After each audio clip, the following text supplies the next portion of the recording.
जी अपना परिचय बताएं। मैं डॉक्टर सोनलता सिंह, अनुराग मातृ सदन, चेतगंज से मैं बोल रही हूँ। आज टीबी दिवस मनाया जा रहा है।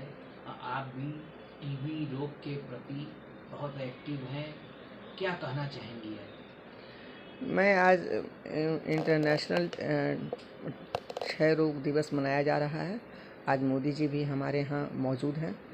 कल उसके पक्ष में जितने टीबी चैम्पियन लोग हैं उसके लिए कल हम लोगों को रमाडा में बुलाया गया और ये पूछा गया कि आप किस ढंग से प्रेरित हुई। यदि हम लोग डॉक्टर हैं और डॉक्टर ये जानता है ठीक से कि एक टीबी की बीमारी में जितनी दवा की ज़रूरत है उतना ही एक पोषण का भी आधार है।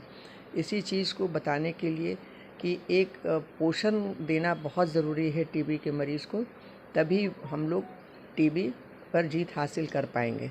इसके लिए हमें इसका निक्षय मित्र का उन्होंने आह्वान किया।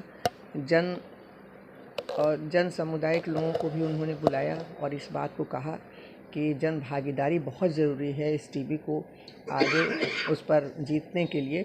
और उन्होंने सारी चीज़ों को हम लोगों के सामने रखे और मैंने भी इन चीज़ों को बताया कि टीबी बहुत ज़रूरी है कि जब तक पोषण पोटली आप देंगे नहीं, जब तक आप एक तरह से भावनात्मक तरीके से टीबी के मरीज़ से जुटेंगे नहीं, तब तक आप टीबी को अपने देश से हटा नहीं सकते हैं। टीबी मुक्त भारत तभी होगा जब हम लोग एक तरह से हर पेशेंट को सिर्फ दवा नहीं, दवा के साथ साथ भावनात्मक संबंधों से जुड़िए, उन्हें पोषण पोटली प्रदान करिए, तभी हमारा देश जीतेगा और टीबी हारेगा। देश के प्रधानमंत्री जी ने टीबी के लिए एक डेडलाइन खींची है कि 2025 तक भारत को टीबी मुक्त बनाना है। उनके इस अभियान के तहत आप पहले से ही टीबी मरीजों को पोषण पोटली बांटती हैं। हर महीने पोषण पोटली मैं दे रही हूँ और जब तक 2025 में टीबी का उन्मूलन हमारे देश से होता नहीं है तब तक मैं इन 10 मरीजों को हमेशा देती रहूँगी और भावनात्मक संबंध से जुड़ी रहूँगी। उनसे हमेशा ये पूछती रहूँगी उन्हें और किस चीज़ का अभाव है। मैडम, आपके द्वारा कितने टीबी मरीजों को गोद लिया गया है? मैं 10 मरीजों को गोद ली हूँ और 2025 तक के 10 मरीजों को देती रहूँगी। तो टीबी मरीजों को खान पान में क्या सबसे ज़्यादा ज़रूरी है प्रोटीन। जितनी प्रोटीन चीज़ें होती हैं हम लोग प्रोटीन पाउडर भी देते हैं, उसमें मूंगफली के दाने होते हैं, गुड़ होता है, चना होता है, जितनी प्रोटीन चीज़ों की ज़रूरत हो, दाल होते हैं, हम लोग उसको प्रोवाइड करते हैं और मरीज़ों को समझाते भी हैं फ़ोन से कि खाना बहुत ज़रूरी है। जब तक आप खाना नहीं खाएंगे इन दवाइयों का असर आपके ऊपर नहीं होगा। तो मैं बात की जाए तो जिस तरह से कल आप लोग को बुलाया गया और टीबी के मरीजों के बारे में बताया गया और आपको प्रोत्साहित किया गया, तो क्या लगता है कि 2025 तक इसमें कमियां आ जाएंगी?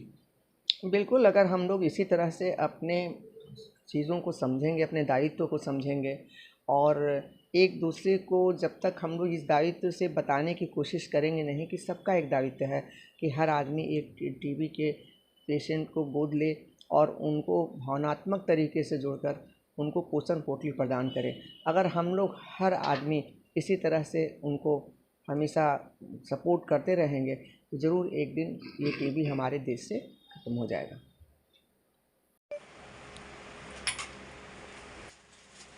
प्रधानमंत्री की जन भागीदारी योजना में से प्रेरित होकर सारे लोग ये सोच लिए हैं कि किसी तरह से हमको अपने देश से टीबी को भगाना है। उसके लिए कैसे भगाना है ये सारी बात, पोषण पोटली उतना ही ज़रूरी होता है जितना एक दवा की ज़रूरत है।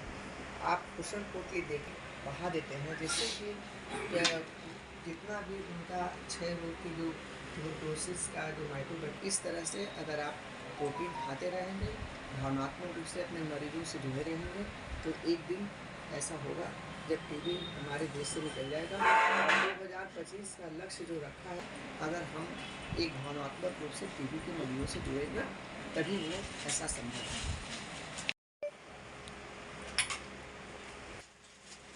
प्रधानमंत्री की जन भागीदारी योजना में से प्रेरित होकर सारे लोग ये सोच लिए हैं कि किसी तरह से हमको अपने देश से टीबी को भगाना है। उसके लिए कैसे भगाना है ये सारी बात, पोषण पोटली उतना ही ज़रूरी होता है जितना एक दवा की ज़रूरत है।